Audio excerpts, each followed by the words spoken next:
دیکھنے اور سننے والوں کی خدمت میں میرا سلام۔ چڑھتے سورج کی سرزمین جاپان، وہاں کے رہنے والوں کے مجموعی مزاج اور ذہانت کی آئینہ دار ایک عقائد آپ کے لیے۔ ایک دفعہ کا ذکر ہے، سمندر کے کنارے ضعیف ماہی گیر میاں بیوی رہتے تھے۔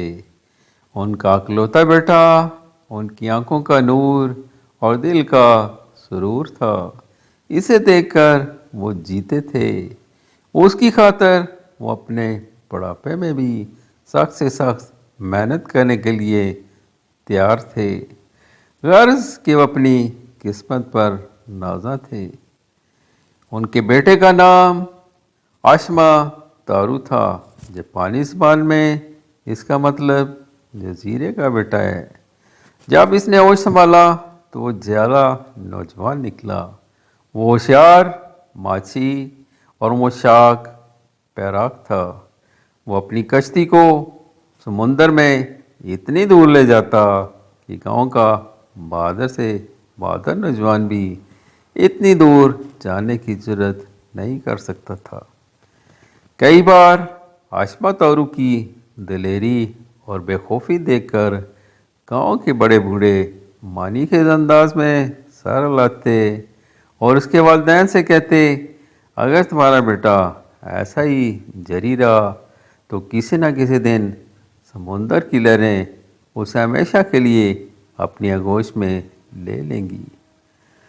مگر آشما تارو ایسی باتوں پر دھیان نہ دیتا، کیونکہ اسے اپنی چھوٹی سی مضبوط کشتی پر پورا اعتماد تھا، اور اس کے والدین کو بھی اپنے بیٹے کی بہادری پر یقین تھا، اس لیے وہ زیادہ پریشان نہ تھے۔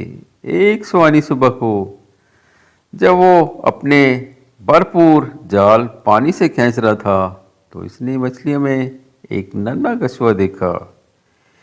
اس جال میں اپنی کشتی میں پھینکا اور کچھوے کو لکڑی کے ایک ڈبے میں رکھ دیا کہ گھر جاتے ہوئے اسے بھی مچھلیوں کے ساتھ لے جائے گا۔ دیوتاؤں کی مہربانی سے کچھوے کو زبان مل گئی۔ وہ اپنی پتلی اور کانپتی آواز میں اپنی جان بخشی کی التجا کرنے لگا، میں آپ کے کسی کام آ سکتا ہوں؟ میں اتنا چھوٹا، اتنا حقیر سا ہوں کہ سمندر کے بغیر جلدی مر جاؤں گا۔ میں زیادہ دیر پانی کے بغیر زندہ نہیں رہ سکتا ہوں۔ مجھ پر رحم کیجیے، مجھے آزاد کیجیے۔ مجھے معلوم ہے کہ احسان کا بدلہ کس طرح چکایا جاتا ہے، اس لیے مجھے آزاد کر دیجیے، آزاد کر دیجیے۔ اور آشما تارو بڑی پیاری طبیعت کا لڑکا تھا، نہ کرنا تو وہ جانتا ہی نہیں تھا، اس لیے اس نے کچھوے کو فوراً سمندر میں ڈال دیا۔ اس واقعے کو کئی سال گزر گئے۔ آشما تارو سمندر میں دور دور مچھلیاں پکڑنے جاتا۔ ایک روز جب وہ سمندر میں دور چٹانوں کے درمیان اپنی کشتی گزارنے لگا تو ایک دم زور کا جھکڑ چلا۔ کشتی چٹانوں سے ٹکرا کر پاش پاش ہو گئی۔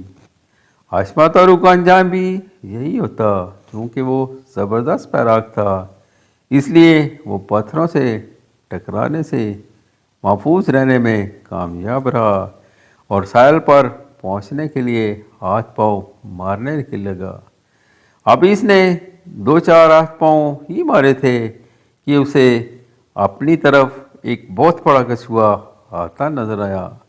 طوفان کے شور میں اسے کچھوے کی آواز سنائی دی، جناب علی، میں وہی کچھوا ہوں، آپ نے کمال مہربانی سے جس کی جان بخشی تھی، اب مہربانی کا بدلہ چکانے میں آیا ہوں۔ ساحل ابھی بہت دور ہے، آپ میری مدد کے بغیر وہاں تک نہیں پہنچ سکتے۔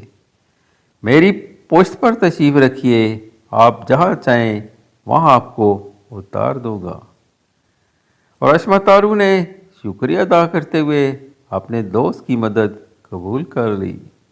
جب وہ کچھوے کی پشت پر جم کر بیٹھ گیا تو کچھوے نے تجویز پیش کی کہ ساحل پر جانے سے پہلے سمندر کے نیچے چلنا چاہیے، وہاں عقل کو تنگ کر دینے والے بحری عجائبات دیکھنے چاہیے۔ اور اشما تارو کو یہ تجویز بڑی پسند آئی۔ کچھوا اسے سمندر کے نیچے لے جانے لگا۔ اب ان کے اوپر اور نیچے دائیں بائیں گہرا نیلا پانی تھا۔ وہ تیر کی سی تیزی سے ڈیم گر پانی میں بھاگنے لگا۔ نوجوان نے کچھوے کی پشت کو مضبوطی سے پکڑ لیا اور خوب جم کر بیٹھ گیا۔ وہ حیران ہو رہا تھا کہ کچھوا اسے کہاں لے جائے گا اور یہ سفر کتنی دیر جاری رہے گا۔ 3 دن تک وہ اسی طرح دن رات سفر کرتے رہے۔ آخر کچھوا ایک عالیشان مال کے سامنے جا ٹھہرا۔ یہ مال سونے چاندی اور ہیروں سے بنا ہوا تھا۔ مال کے باہر درختوں کی جگہ موتیوں کی جالریں چمک رہی تھیں۔ چاروں طرف ہلکی ہلکی سبز روشنی پھیلی ہوئی تھی، اس سے آنکھوں کو بڑی ٹھنڈک پہنچتی تھی۔ اشما تارو بیرون مال کی خوبصورتی دیکھ کر دنگ رہ گیا، اور مال کے دیوان خانے کی دیواروں کے عجیب و غریب اور رنگ برنگے چارٹوں سے بنی ہوئی تھی، ان سے ہلکی ہلکی روشنی نکل رہی تھی۔ دیوان خانے میں گہرے سبز رنگ میں یہ روشنی عجیب باہر دکھائی دے رہی تھی۔ بھئی مجھے تم کہاں لے آئے ہو؟ اشما تارو نے پوچھا۔ رنگوں کے محل میں، کچھوے نے جواب دیا۔ یہ محل سمندر کے دیوتا کا ہے، ہم سب اس کی رعایا ہیں۔ میں رنگوں کی بیٹی سب سے زیادہ حسین شہزادی اتومی کا خدمت گار ہوں۔ اب اس شہزادی سے آپ کی ملاقات کراتا ہوں۔ اشما تارو اس سفر سے ہی اتنا حیران ہو چکا تھا کہ اس نے مزید کچھ نہ پوچھا اور آنے والی گھڑیوں کا بے چینی سے انتظار کرنے لگا۔ کچھوا شہزادی اتومی سے اور اشما تارو کی پہلے ہی بہت تعریف کر چکا تھا۔ سچ تو یہ ہے کہ کچھوے کو جب بھی موقع ملتا وہ اشما تارو کا قصہ لے بیٹھتا۔ اس طرح شہزادی کو اشما تارو کو دیکھنے کا بڑا اشتیاق ہو چکا تھا۔ جب اشما تارو دیوان خاص سے اتر کر شہزادی کے خاص کمرے میں گیا تو دیکھتا کیا ہے کہ ایک بہت بڑے سیپ میں شہزادی بیٹھی ہے۔ سیپ کا کھلا ڈھکنا تخت کا چھتر معلوم ہوتا، اس میں چڑھے ہوئے مختلف ہیرے اور جواہرات سے دھنک کے 7 رنگ نکل رہے تھے۔ سیپ کے ارد گرد ننھی ننھی مچھلیاں منڈرا رہی تھیں۔ ایسی مچھلیاں اشما تارو نے کبھی دیکھی نہ سنی تھیں۔ ان مچھلیوں سے اتنی پیاری پیاری موسیقی نکل رہی تھی کہ اس کو سونے کا جی چاہتا تھا۔ شہزادی توئمی اور اشما تارو کو دیکھ کر اٹھی اور پہلی ہی نظر میں گھائل ہو گئی اور شرماتے ہوئے التجا کرنے لگی۔ اشما تارو اگر اس کے پاس ہی رہے اور اس نے وعدہ کیا کہ اگر وہ شہزادی کے پاس رہے گا تو اسے حیات جادواں مل جائے گی اور اس کی خوبصورتی ابد تک قائم رہے گی۔ کیا یہ انعام آپ کے لیے کافی نہیں اے دھرتی کے بیٹے؟ یہ کہہ کر شہزادی مسکرائی۔